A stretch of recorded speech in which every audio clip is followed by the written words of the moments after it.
Welcome to This Explainer. Today, we are diving straight into an absolute powerhouse of an economic engine. We're talking about a massive, ongoing transformation that is actively reshaping the daily lives of over 1 billion people and totally repositioning India on the global stage. Let me ask you something.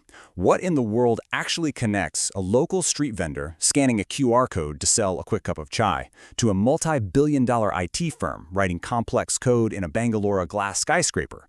On the surface, it sounds like two completely different universes, right? Well, they're actually both vital cogs in the exact same economic machine, the tertiary sector.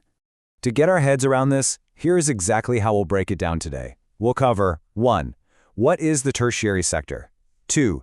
India's service superpowers. 3. The historical evolution. 4. The economic engine today. 5. Challenges and roadblocks. And finally, 6. The AI and digital future. All right, kicking things off with part 1. What is the tertiary sector? Essentially, building the bridge between production and consumption. Think of it kind of like a giant relay race. Step 1 is the primary sector, extraction, like a farmer growing wheat.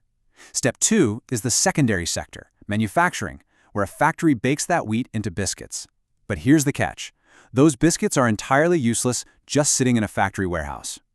That's where step 3 comes in, the tertiary sector. We're talking about the trucks that transport them, the banks that finance the business, and the local shops that actually sell them to you. Without this third step, the first two just can't survive. So the real takeaway here is that this sector doesn't manufacture physical stuff you can actually hold in your hands. People usually call it the service sector because it's all about producing intangible, knowledge-based, and customer-oriented work. I mean, you literally can't put a doctor's diagnosis, a teacher's lesson, or a lawyer's advice into a cardboard box. Yet these are the exact essential services that our society absolutely needs to function and that support literally all other economic activities.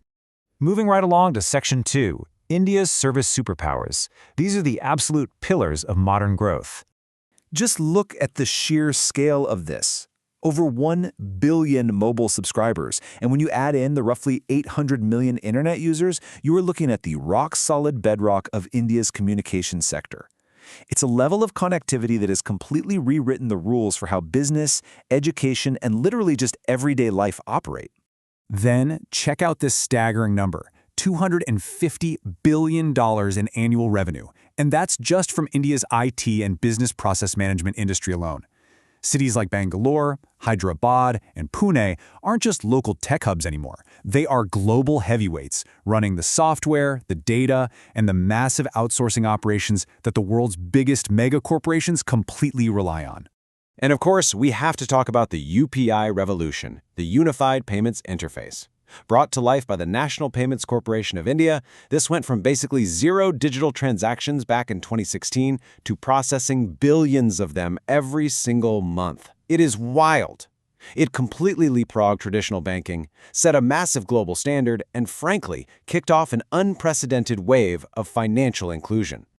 Now keep in mind, the service sector isn't just floating around in the digital cloud. Physical transport is the circulatory system pumping life into all of this.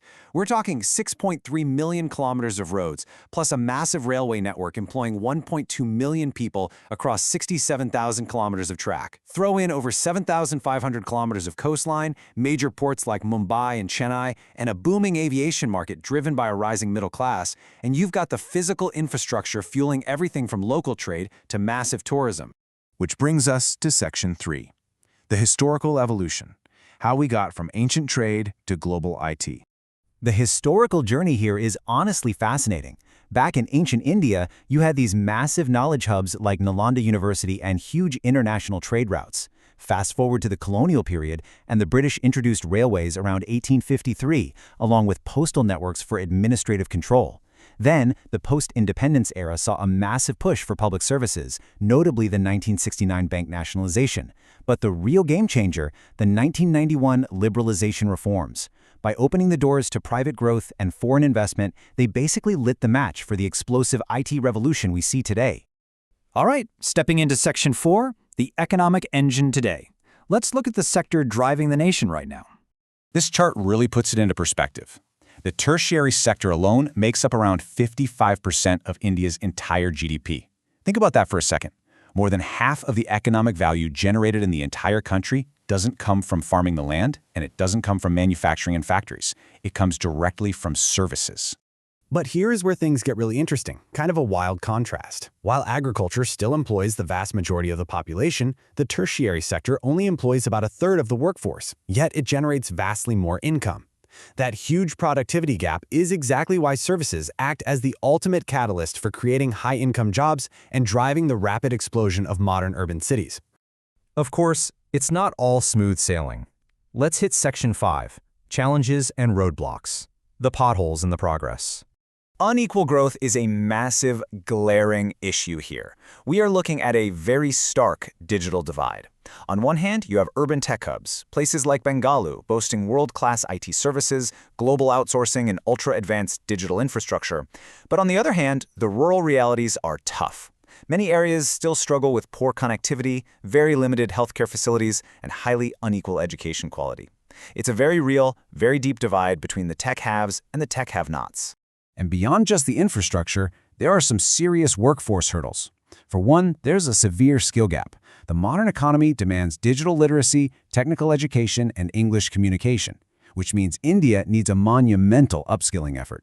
Plus, millions of people in this sector are stuck in informal employment, working in small local shops, transport, or domestic services, totally lacking any real social security or safety nets. Figuring out how to formalize those jobs is absolutely crucial if this NG is going to keep running smoothly. Finally, let's look ahead to Section 6, the AI and digital future, the transition to the next knowledge economy. Just look at the trajectory on this table. We've evolved from physical messengers and traditional moneylenders in the past to the smartphones and instant UPI banking of the present. But what about tomorrow? Well, everything is accelerating toward an advanced knowledge economy. We are talking about AI totally transforming communication and education, blockchain revolutionizing finance, and massive leaps in things like telemedicine.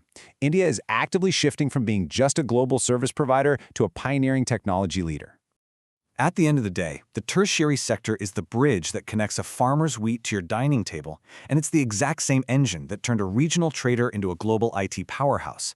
So I want to leave you with this thought. As this sector continues its relentless digital evolution into complex AI and deep tech innovation, will it ultimately crown India as the ultimate global technology leader of the future? It is going to be incredibly fascinating to watch unfold. Thanks so much for joining me on this explainer, and as always, keep questioning how the world works.